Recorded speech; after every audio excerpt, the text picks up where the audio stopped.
You're watching the Scottish Football Zone with all the build-up and reactions.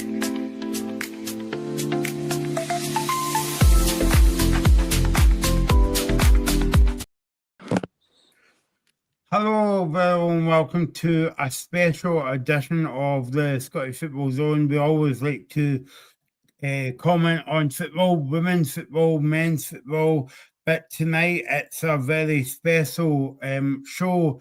It is with myself, Michael, Graham, and Reagan, and we're here with a well-known, well, as I say in Scotland, a well-kent face. It's Craig Ferguson. You might have remember Craig walking to the Euros, but believe it or not, he's walking again to the World Cup. So if you've got any comments or questions, get them in. And and we'll be asking Craig about how preparations are going and all that kind of stuff. So Craig, welcome to the show, mate. I know it's a busy time for you. How are you? Yeah, no, thank you so much for having me on, guys. Obviously, as you said, a couple of days now before I'm setting off to America for the next big challenge. So it's been a busy few days, but you know what? Busy's good and it's all for such a good cause. So I bring it on and I'm honoured to be on the show, guys. So I appreciate you having me on. I've got to ask you before we go into more detail about it. I saw we can. I know I know it's a football show and all that, but let's kind of break down the barrier tonight. You're at Murrayfield on Saturday because we beat England again. So Right. how was that for you at Murrayfield? Obviously, starting it off, first things first, right? I'm a football man through and through, right? Rugby is not my sport. I've never really, I've made that kind of clear. But one thing that I have always said is I would love to go to Murrayfield and properly experience it for myself, get a wee bit of that atmosphere and see what it was like for the first time. And then the opportunity to come up to do that, Scotland versus England, the Calcutta Cup in the Six Nations, I was like, sign me up, absolutely. So, it was incredible. To be honest with you, I loved it. I've probably got a bit of a false perception on what it's like now because the first game that I went to was such an incredible match where obviously Scotland pumped. Can I say pumped on here? Does that sound? Obviously, You can Scotland. do, yeah. Obviously, Scotland beating England so convincingly. So, no, I couldn't complain. It was amazing, mate. Really enjoyed it. Yeah. Graham, brilliant to beat England again, but obviously brilliant for Craig to be at Murrayfield and to promote the good cause that he's doing, walking to the World Cup. Yeah, I'm the biggest rugby fan. When it comes to tournaments, I quite like watching it, like Six Nations World Cup, for example. And I watched the game on Saturday, and I thought Scotland were great. To be honest, if it was Scotland England at Tiddlywinks, I'd probably watch it because it's Scotland England, and I watch Scotland win. But it was just the atmosphere was amazing. I've been at Murrayfield a couple of times. Yeah. The first time I went was actually Scotland Wales, and I didn't know much about rugby at the time. Mm-hmm. But the person that I was with, we were sat with Welsh fans in the stadium. I was like, you couldn't get this at football. You couldn't sit with rival fans at a football game. It's just mental. You could drink beer and stuff. It was such a weird occasion, but it was actually it was enjoyable. It was strange that was one thing for me that like getting used to the difference of that. One, obviously the booze and stuff, that's a whole point of contention in itself when it comes to Scottish sports and stuff like that, the fact that you're allowed it at the rugby and not the football, etc. So that was one thing that obviously it was a nice change, to be honest with you. And then the other thing, exactly as you said, mate, that kind of mixed fans, if you will, being sat right beside a couple English fans and stuff and hearing chants for both sides across the stadium, it was strange. You would definitely not get it in the football, but mate, I echo your points, Graham. What Scotland versus England and the curling, and I'd be all over watching it. Do you know what I mean? I could get up for it all. So it just so happens that we managed to go on and get the win. So no, it was amazing, mate. But obviously, on to chat about football today, lads. My much more comforted sport. So no, I'm looking forward to getting into it. Don't worry, Craig. We won't mention St Mirren. We'll keep that to the end of the show because it's an up and down season for you guys. But Reagan, it's good to get Craig on to talk about such a big experience. It's been brilliant because I've followed Craig for a long time. Obviously, seen him on the news, seen him on different radio stations and that, and It's good to get Craig on and speak to him personally as well. And I can't believe 104 days. I can hardly walk maybe 4 minutes, but 104 days it's going to take you to get to the World Cup. But I think the big question is, will you? Obviously, you'll be there for Scotland winning the World Cup. Yeah, obviously that's 100%, mate. 100%. I'll be walking all the way back as well when Scotland win the whole thing. First off, obviously we need to go back to the very beginning. Yeah. Was it your idea to do the walk to Munich and for this walk as well? Did the charity ask you back to do it? I mean, like where it all started, to kind of take it back. I mean, you'd need to probably go back to late 2023. It was the night where Norway were playing Spain, and obviously Scotland's qualification for the Euros in 2024 was sealed. I remember I'm quite into my travels. I go away a lot of different places and stuff like that. And I remember at the time I was actually in. I was in Latvia at the time, very random, but it was an amazing trip. And I remember watching it in a pub myself there, and there was only like one other Englishman in the in the kind of pub. And I remember when obviously it was Spain won, and I was like, "Yes, come on!" Celebrating. He's like, "Why do you care about Spain?" And I'm like, "We're going to the Euros." I was buzzing back then. But I mean, the idea of where it kind of came about to walk is a few days after that. My good pal Struan, who's been one of my best friends my whole life, he phoned me. Big Scotland fan himself. We go to the games together, and he was like, "Right, Euros, how we getting there? What we doing? Flights are extortionate. All these things," as everyone was when that kind of first revelation of getting there came about. So he was like, "I've got an idea. Why don't you walk there?" And I was like, "What are you talking about? I don't know what you mean. Like, why would I walk there? No chance." And I thought initially it was a stupid idea, but then the more I thought about it, I was like, "Oh, that would be a fun adventure, wouldn't it? No, that would be really, really cool."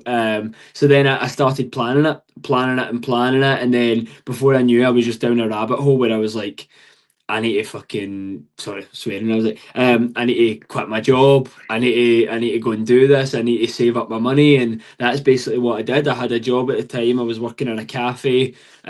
Saved up months of my own wages, spent it on getting equipment, training, etc.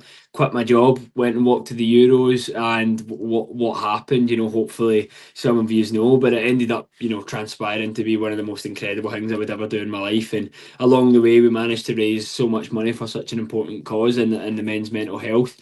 And then this time around, it was kind of just a continuation on from that. I knew that the amazing work that I kind of was able to achieve last time around with the raising funds for mental health, over £78,000, it's such an amazing amount of money. And I thought to myself, if the chance ever came about again of doing another sort of challenge in raising money for this cause, if Scotland got to another major tournament, little did I know it would be so soon, right enough. But obviously qualified the Denmark game, and here we are now.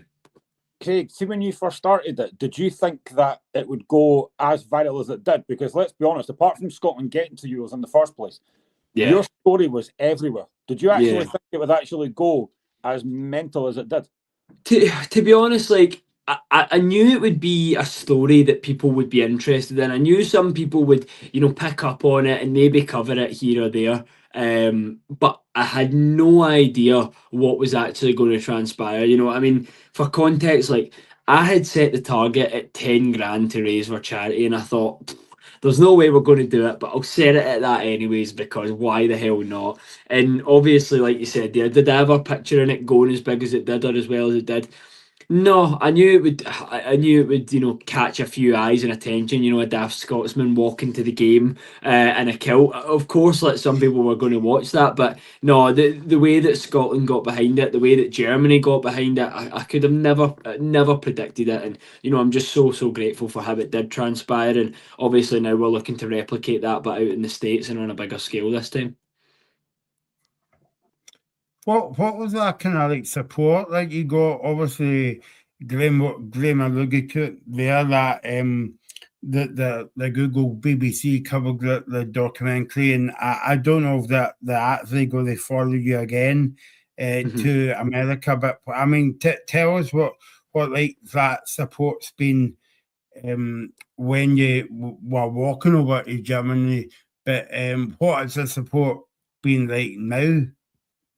I know. I mean, it's a good point. I think when I first started Germany, like as I kind of said there, I was a 20-year-old boy, Scotland fan. Like, no one followed me on Instagram or social media. Like, I was literally just like, I want to go and do this thing, and obviously went and done it. So there's massive differences this time around compared to last. I mean, I was so fortunate that, like I said, quite early doors when I was saying I was going to do that, it instantly caught a lot of attention on social media.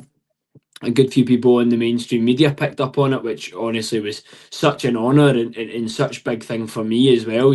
Being young like that and having that sort of eyes on you early doors, I was like, wow, this is incredible, the support. But this time round, it's been way different, and it's been a lot easier in some aspects. It's been harder in some, but I feel that sometimes going into this one, people probably, you know I've got a bit more credibility, a bit more people that are probably like, aye, well, he's done one before. I can imagine, this isn't the craziest thing in the world, hearing that he's going to do another mad thing. So people have got behind it in a big way already. So much support so far. We've had, sort of Gordon Smart's been down. Craig Gordon was at the sort of launch event as well. And obviously, politics separate from the football and stuff, but John Swinney, etc., all sending support and kind of being behind the challenge, which these people, if you told me when I was 20, first starting Germany, that, the next time I would go to do a challenge, that these would be the kind of names that were backing it and behind it, I would have been like, nah, no chance. But, here we are now. And in terms of whether the charity kind of asked me to do anything and do it, not at all. These ideas are purely, I come up with them and I basically say to the charity, look, I think you are doing incredible work. I want to do it for you. They never asked me to do it. I don't get really anything in return. Obviously, there's personal gain off the back of it, but I don't. Obviously, it goes without saying, don't make any money. It's charity work. So no, I would do it all over again because it's a cause that's so important to me, and I'm doing it all over again with America. I mean, I just wanted to ask you as well. Have you got like someone following you, like a camera guy or someone who's going to be there with you? Yeah, good question, mate. So last time round I didn't. I filmed everything myself. It was just me. There was literally no one beside me for all the 37 days that I was walking. So it was purely myself. This time round, with the scale of America and how big it is, we've got a van, so like a support van that will be near and beside us, kind of the full time. So that's going to be driven by my best pal, who's been, one of my good pals since primary school. So he's coming along to kind of support. He'll be in the support van right beside me, which is amazing. Such a big bonus. You mentioned obviously you quit your job and stuff, which is a big thing, especially someone like your young age. How did your family and that feel about all this? Were they like behind you, or did they think you're a bit nuts? Because I think I know it's a fair thing to ask. I mean, I probably am a wee bit nuts in some aspects. There's probably a loose screw somewhere. Yet to find it and pick it back up and screw it in again. But how my family reacted, like, I travel, as I was kind of mentioned there. I love my travels and going to mad places and stuff like that. Anyway, at 20 years old, I'd been to 35 countries around the world and stuff. So I'd been to a fair few places, and again, all just working, saving up in my cafe job and funding these trips, getting Ryanair's 20 quid flights to wherever I could and going and escaping for a month. So, sorry, a weekend, not a month. So look, I'd always been adventurous. I'd always wanted to go away places and experience the world and do that. And then when the idea fell to me of doing Glasgow to Munich, obviously, when it goes without saying, when I initially told my parents, my mum and my dad, what I was planning, they were a bit like, "You all right, Craig? You had a knock in the head. Like, is everything all right?"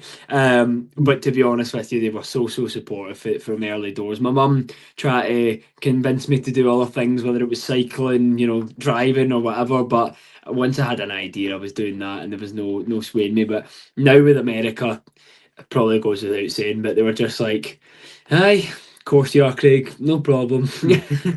Well, see in terms of you right now, then, see in terms of your job, is that like, see in terms of your full job and full time job, is that just like social media, then, aye?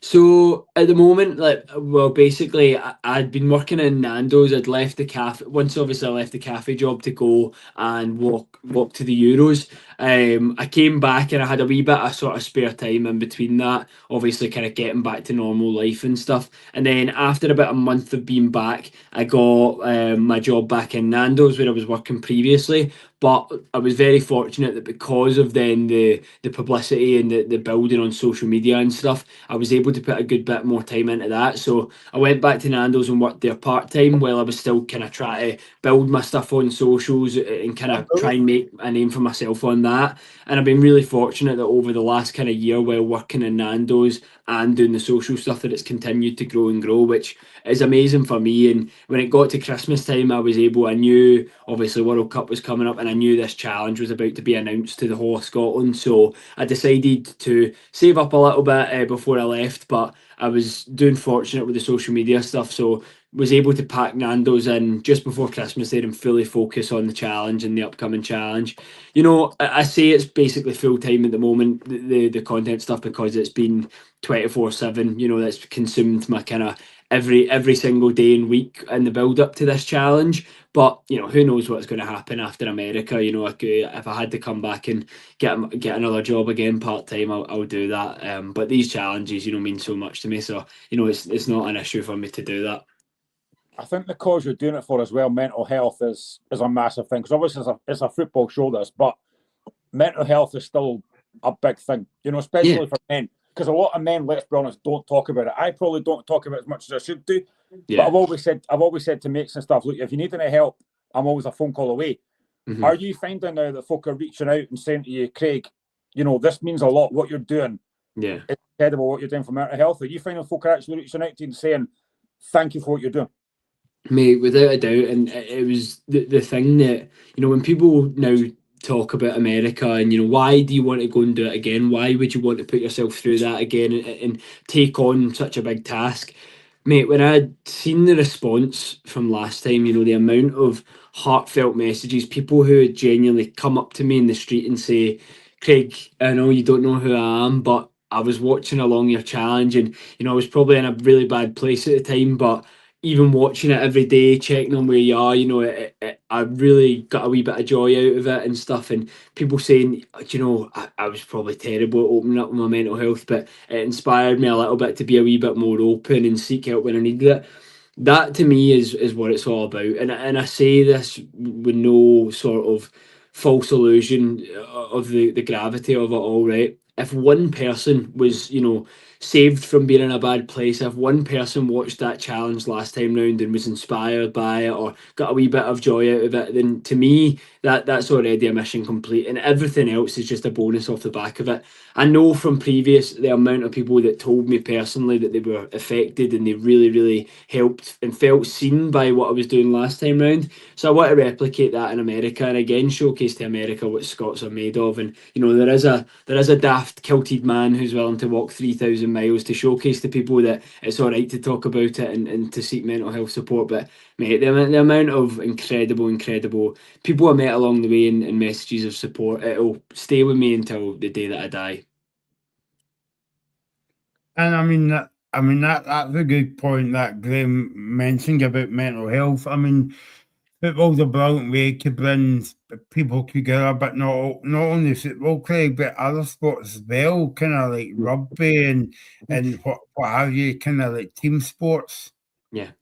No, without a doubt, mate, and it's one of those things as well. It's one of the main reasons why, especially last time round, this time it's a bit different. It's for mental health in general. Sam H are a mental health charity that focus on all aspects of mental health, whether that's youth, old, gents, females, all aspects of mental health in Scotland. But last time round, the reason why I focused on men's mental health in particular is because I seen that it was such a big issue, and especially with the challenge being football focused, it was all around football and going there. Let's be real, obviously there's a lot of females that watch football as well, but it's a highly dominated by a male audience football. And I wanted to kind of be that, like, well, look, if all these guys are going to be watching the Euros, going to be watching the build up to it, and my story is just one of them, if we can then turn that into a positive and get guys speaking about it, you know, even if it was just, you see that guy that's walking to the Euros and then someone's like, oh, why is it? Why is he doing that again? And, you know, well, it's for men's mental health. And even that in itself is then open the conversation up, and people can take with that however they want, you know, whether they then went on to speak a bit about it a bit further, then that'd be amazing. But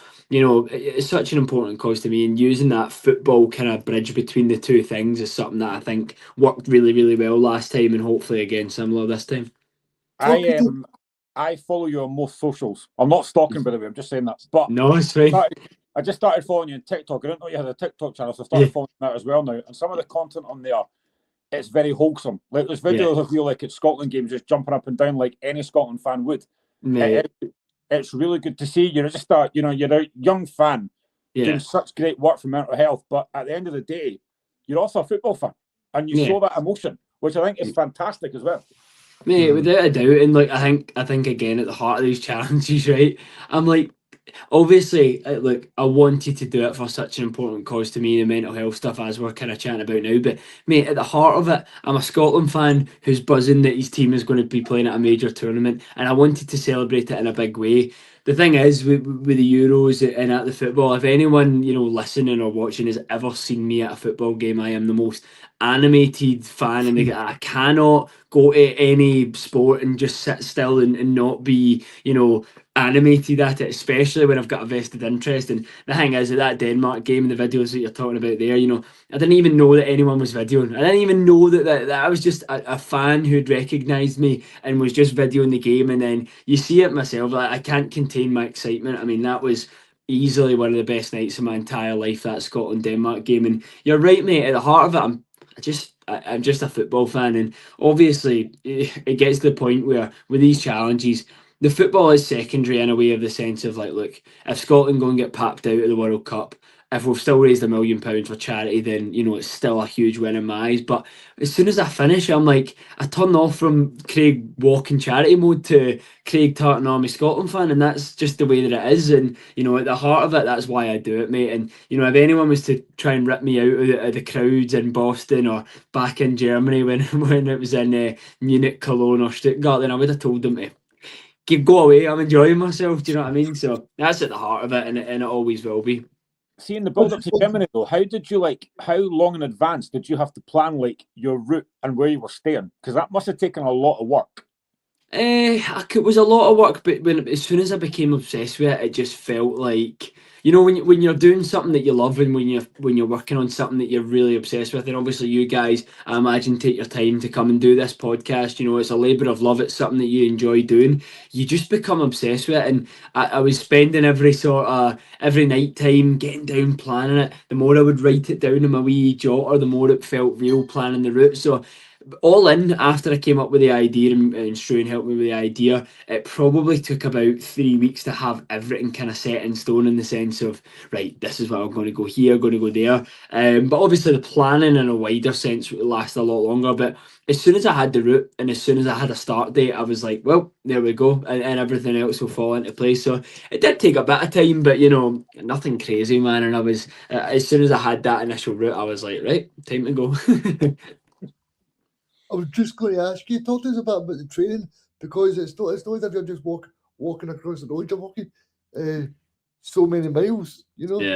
Yeah. No, it's a lot, mate. It's a lot. It's 3,000 miles across America that I'm going to be attempting to do this summer. You know, for anyone that's aware of America geographically, you know, LA to Boston is quite literally coast to coast. LA on the west coast, Boston right on the east at the other side of the country. So it's walking across the entire length of America. It's no mean feat. 3,000 miles is, you know, a huge amount of time. It will take around 3.5 months to complete the challenge. I literally fly out this Saturday, and I'm obviously just very fortunate that I managed to squeeze a bit of time in to chat with yourselves. But the training is intense, you know, it goes without saying. If you're going to be undertaking something of this size, you have to be training hard, you have to be ready, you have to be prepared for anything that can come your way. So to be honest with you, the training has been intense. There's a lot of gym sessions, a lot of going out cold, rainy walks, and all these things. But that's when it's really hard over in America. You call back to all these training days, and you think,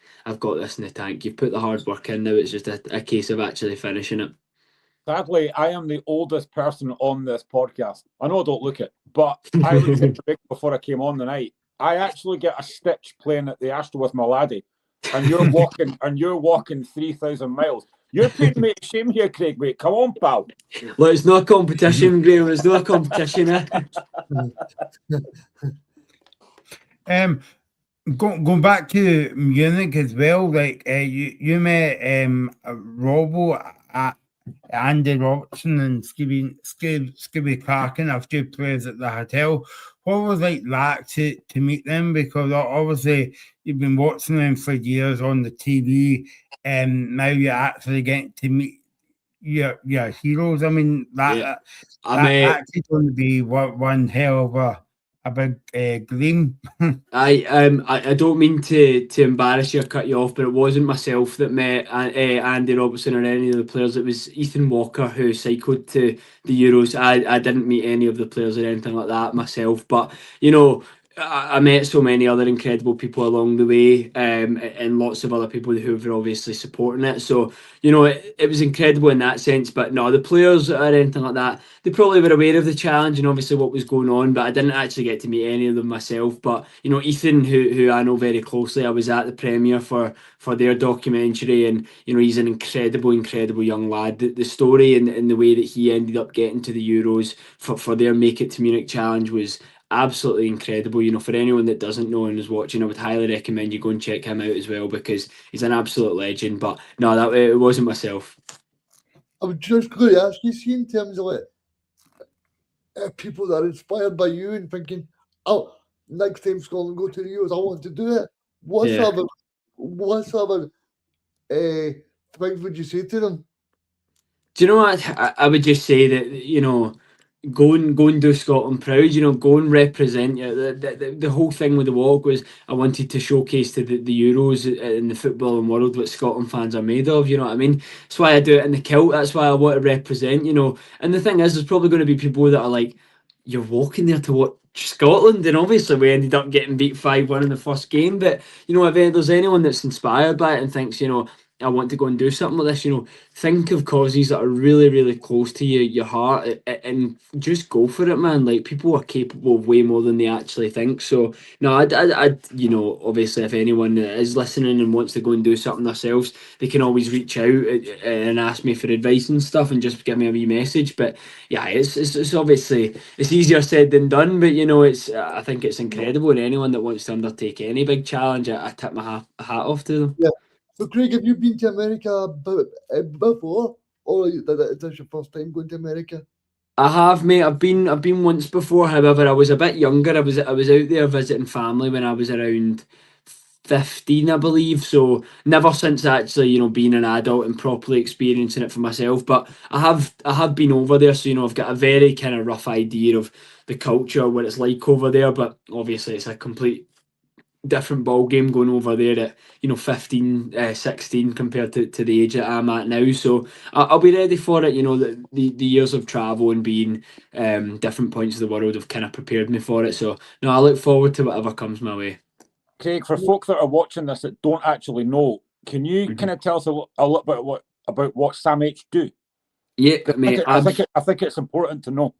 Absolutely. And you know, one thing that I always say as well is, for people that are watching these challenges and they want to support it and they want to get behind it, absolutely everyone who donates and follows the challenge deserves to know the charities and what they're doing and where the money's actually going to be going to as well. So for a little bit of context, Sam H have been a Scottish charity, a mental health charity that have been around for about 100 years. They do incredible work in Scotland. They're actually Scotland's leading mental health charity. So they're the biggest mental health charity in the whole of Scotland, and they do countless amount of things across the country. And that's a key point as well, as across the country. You know, this isn't just in Glasgow, it's not just in Edinburgh, it's literally nationwide. Sam H run about 70 different initiatives up and down the country. That ranges from dealing with younger people, with older people. It's things like football initiatives, like their changing room stuff that they do as well. But one thing that really I'm focusing on with this challenge and why we want to raise so much money for Sam H this time round is they've recently just opened their brand new network of national mental health support hubs. Now, what these support hubs are, they're called the Nukes, but effectively what the Nuke is it's barrier-free entry to mental health support. Now, I don't know if you guys and what your history and stuff like that is with mental health, but if anyone's listening and knows, you know, sometimes when you in this country, sadly, you know, if you're seeking mental health support, you can phone someone up and they're like, "Yep, come back in 6 weeks." And the reality of it is, some people just don't have 6 weeks. You know, when people reach that crisis level, they need support there and then. What these Nukes do is they offer a place for people to go straight away, no waiting list. You walk in and you get speaking to an expert and you get speaking to support straight away. So what I'm planning on doing is raising enough money to build one of these for myself. And people can check out Sam H and all the amazing work that they do. But if we're able to raise the £1 million that we've set, you know, we'll be able to build a full new facility of one of these. And, you know, they've got one opened in Glasgow that people can go to. You can look that up and seek it out yourself. Again, this is open 7 days a week, and they're recently opening one in Aberdeen as well now. So it truly is up and down the country. So if we can reach our target, I'll be able to build one of the Nukes for myself. Well, not by my hands. I couldn't build an IKEA furniture set. But you know, that's legacy right there, and that would be something that I'd be forever proud of if we're able to deliver something like that. But I would highly recommend, you know, anyone that's listening and wants to know a wee bit more about Sam H to go and check them out and the amazing work that they do.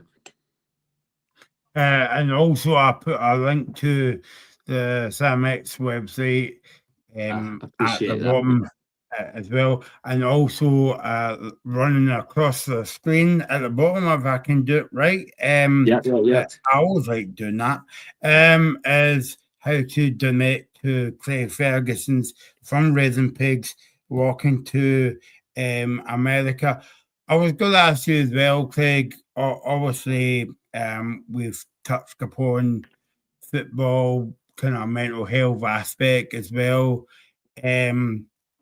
But also, I mean, you're not a kind of guy kind of gives it because you want to get attention. We'll leave that to other people to do, but you're seriously about mental health, and that's the way it should be. But also, like, you were nominated for a FIFA award as well. Mm-hmm. Tell us about that. I mean, that was just incredible, and that was a real sort of pinch me moment. It would have been 2024, the tail end of 2024. I was in London at the time with a couple of my friends, and I got a DM off someone on Instagram saying congratulations on your FIFA nomination. I was like, FIFA nomination? I was like, I have no idea what they're talking about. What you mean?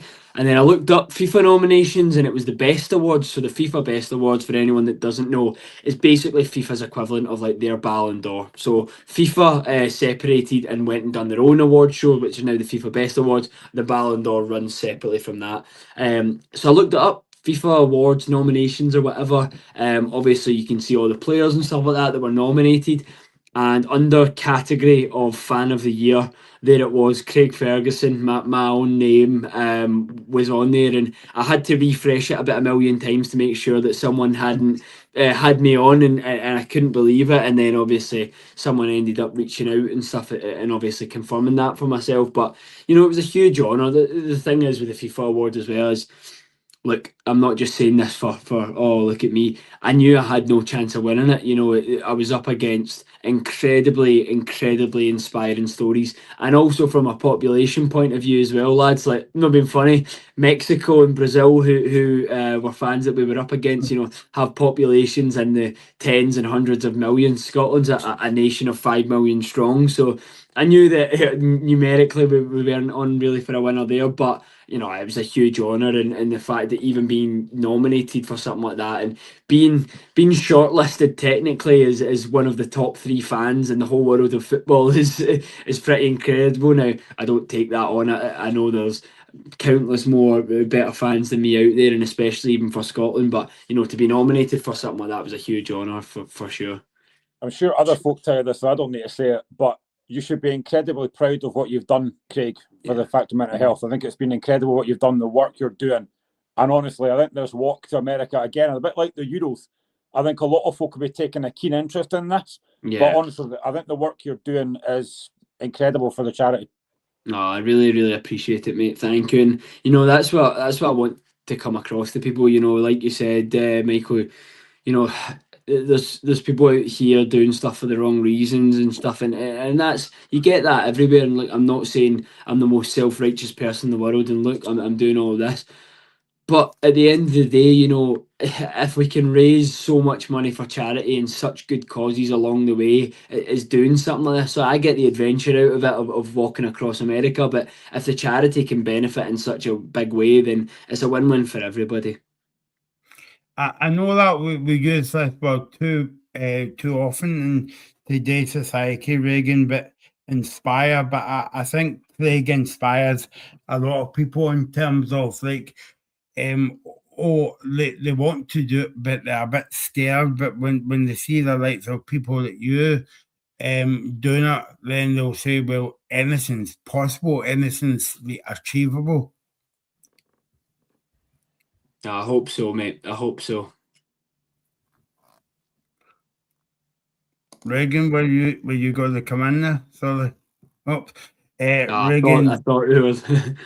ran away. In terms of the actual football, Craig, obviously you're doing this massive walk. But apart from that, how are you feeling about the actual World Cup itself?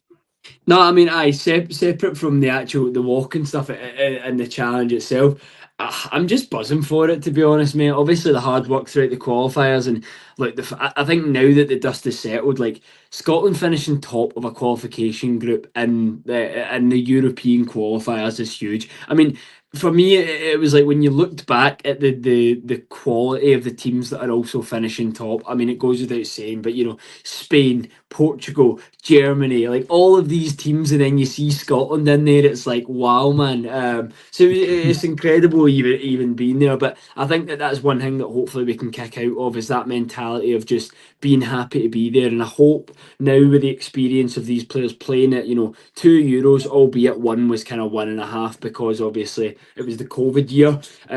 But I hope that those nerves that we've seen clearly visible at the Euros are just gone. And I really just hope that Scotland go out and take it to the world. I mean, you've got players in the squad. Obviously, McTominay's completely different player from what he was at the Euros, and he was still even amazing back then. But, he's went on to win the Scudetto with Napoli and stuff. We've got players in the team who can take it to the world, right? I'm not saying Scotland are world beaters, we're far from it, but I just hope that the nerves are gone. And look, if we can get a big win against Haiti in the start, I say if because it's Scotland, who knows, then you're probably looking at a possibility where you say 1 point from 6 gets you through.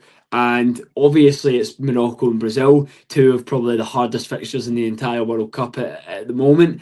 But anything's possible, and I think we've seen it with nations up and down and all over the world at the World Cup before. Why can't it be Scotland's turn this time round? So I think we're going to do it. I don't not win it, by the way. Get out of the group. Just no. Craig's already got his ticket for the final as well. But no, I was just speaking to somebody about this the other day, right, guys? But see, when you look at the Scotland games, the fixtures, they've actually kind of worked in our favour, because you wouldn't want Brazil first. No. It's worked in the favour in the sense that, look, you've got theoretically what is on paper the easiest game first, right? You win that, you go in to the second match with 3 points, and again, I don't really care who that's against. Even just having those 3 points, right, it's going to put us in huge stead mentally to then be like, well, we only need 1 point now, realistically, to get out the group. So, and again, I know it's against 2 of the possibly the hardest opposition you can get, but look, anything's possible, and you've seen it at the World Cup happen a million times over. And like I said, maybe it's going to be Scotland's turn now. And obviously everyone's in the same boat, but this is my son is 14 on Saturday. He's never seen a World Cup before, so for him, he is genuinely excited, and I honestly can't wait for it. Only thing I don't like is the fact that first game was a 2 o'clock in the morning kickoff, which is a bit of a pain in the butt. But this is just this is amazing. Like, Well, as soon as that- it'll be my first World Cup as well, mate. It's Oh. so, you know, it's the first World Cup for an entire generation of Scottish football fans. You know what I mean? So I've never experienced anything like this as well, and it's again why I want to go and do something special for it. Do you know what I mean? I'm 22 years of age, so getting something like this is incredible, and I want to take it in. You know, I'll be over in America, obviously not only just for the walk, but and hopefully until Scotland go out of the tournament. So wherever that takes me, fingers crossed, it's maybe to a wee round of 16, or who knows, maybe even a quarter-finals. But I think we're in dreamland now. But aye, dream bigger. I mean, I noticed that at the Euros, like the COVID one, and even the one recently in Germany, like the amount of Scotland fans, like even around my area, people that had Scotland flags outside their car windows, outside their houses. The World Cup will be even bigger. Like the build up to that is going to be absolutely incredible. I can't wait for it. I love tournaments. Even if Scotland done it, I love it. But the fact that your own nation is actually there, it just makes it so much better. It just makes it so much more special, doesn't it? It really, really does just add to it there. I know, obviously, I know we're on live as well, gents. I need to shoot off very, very soon, but no, I appreciate you having me on, and thank you so much for giving me the time to kind of chat about what I'm doing and hopefully give people a better idea of the challenge and everything that's going on. But no, I appreciate you guys, so thank you so much for having me. Yeah, no bother, Craig. Final question for me, and I left it to last because obviously it's been an up and down season. St Mirren this season done well winning the cup, but what's went wrong? Do you know? I don't know. I think it's probably a bit of a lazy excuse to say it's the cup hangover now. I don't think 2 months on from that you can kind of use that excuse anymore. But I also think that being a bit realistic as a St Mirren fan as well. That look, obviously for the past kind of 2 years, what Robson's been building in the league has been exceptional, and St Mirren have had some of the highest league finishes ever under the current squad and management. So we've been incredible in the league over the past few years. But this year, I think if you said to any St Mirren fan at the start of the year, you would be winning a cup and you finish potentially 10th. Everyone in I would hope the vast majority of sane St Mirren fans would say that'd be an incredible season. And look, obviously it's kind of gone wrong at the moment in terms of the league and stuff. I don't think it's going to continue this bad for much longer, So if we can securely finish, 10th and with that cup under our belt, then I don't think anyone's going to complain at that. So I'm confident that the ship will be steered a little bit there. But fingers crossed. I can only hope and pray at this point. Well, there you go. Thanks to Craig Ferguson for joining us, and we'll speak to you live at the World Cup final when Scotland wins the World Cup. Yes. The details is at the bottom. Don't forget, we're back tomorrow night for the Celtic game. Big build-up from 4:30, and then we'll be back on at 10 o'clock. Thanks to Graham. Thanks to Reagan for joining us tonight, and especially Craig Ferguson, and good luck, mate, and we'll see how we'll keep up to date when you're walking. Thank you very much, guys. I appreciate you. All right, thank you. You're watching the Scottish Football Zone with all the build-up and reactions.